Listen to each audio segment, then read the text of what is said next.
बच्चों, आज की कहानी है कोयल और बेवकूफ़ कौवा। नदी के किनारे लीमू का पेड़ था। इसके करीब ही आम का दरख्त था। लीमू के पेड़ पर कौवे का घोंसला था, जबकि आम के दरख्त पर कोयल ने घोंसला बना रखा था। लीमू के पेड़ की शाख पर बैठकर कौवा काई काई करता, जबकि आम की डाल पर बैठकर कोयल कूकू करती। दिलचस्प बात यह थी कि दोनों परिंदों का रंग काला था। मौसम बहार में कोयल ने अपने घोंसले में अंडा दिया। इधर कौवे की मादा ने भी अपने घोंसले में अंडे दिए। कौवा दिन भर बाहर दाने की तलाश में इधर उधर उड़ता फिरता, जबकि कौवी घोंसले में बैठी अंडों की रखवाली करती। कोयल को ये आसानी में असर नहीं थी। वो अपने आशियाने में अकेली रहती थी। इसे खाने की तलाश में बाहर भी जाना पड़ता था। इस सूरत में वो अंडों की हिफाजत नहीं कर सकती थी। एक दिन इसे एक तरकीब सूझी कि क्यों ना अपना अंडा कौवे के घोंसले में रख दिया जाए। कौवे की बीवी तो दिन भर घोंसले में ही बैठी रहती है।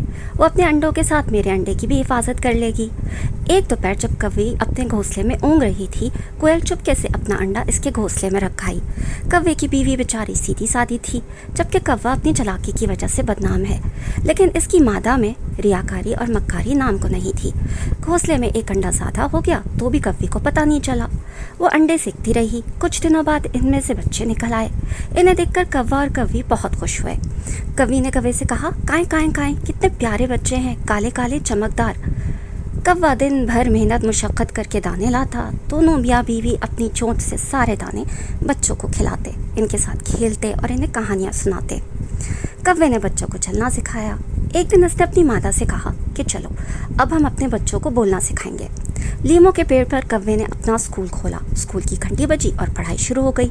कौवे ने बच्चों से कहा, बोलो काएं काएं काएं। सब बच्चों ने बाआवाज़ बुलंद काएं काएं कहा, लेकिन एक बच्चे के मुंह से कुकू की आवाज़ निकली।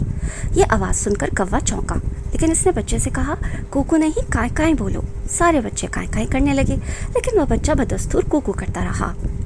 कौवे ने इससे चोंच मारकर कहा, ठीक से बोलो काएं काएं काएं। पर इस बच्चे को बोलना आता ही ना था।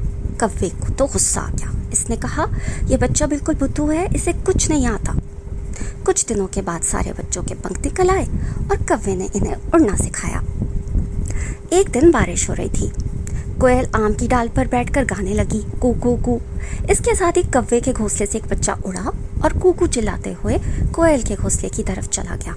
कौवे ने यह माजरा देखकर कौवी से कहा, अरे अरे, ये तो कोयल का बच्चा है। अपनी माँ की आवाज़ सुनकर ये इसके घोंसले में गया है। अफसोस, हमने अपने घोंसले में इसकी परवरिश की। कौवा अपनी बेवकूफ़ी और कोयल की चालाकी पर कई दिन तक उदास रहा, लेकिन अब क्या हो सकता था। कोयल अब भी कौवे की बेखबरी में इसके घोंसले में अपने अंडे रख आती है। जब बच्चे निकलते हैं तो सब एक ही रंग के होते हैं। बड़े होकर जब ये बोलना सीखते हैं तो काएं काएं की बजाय कूकू करते हैं। उस वक्त कौवे को अपनी हिमाकत का एहसास होता है। फिर वो और इसकी मादा इन्हें मारकर अपने घोंसले से भगाते हैं।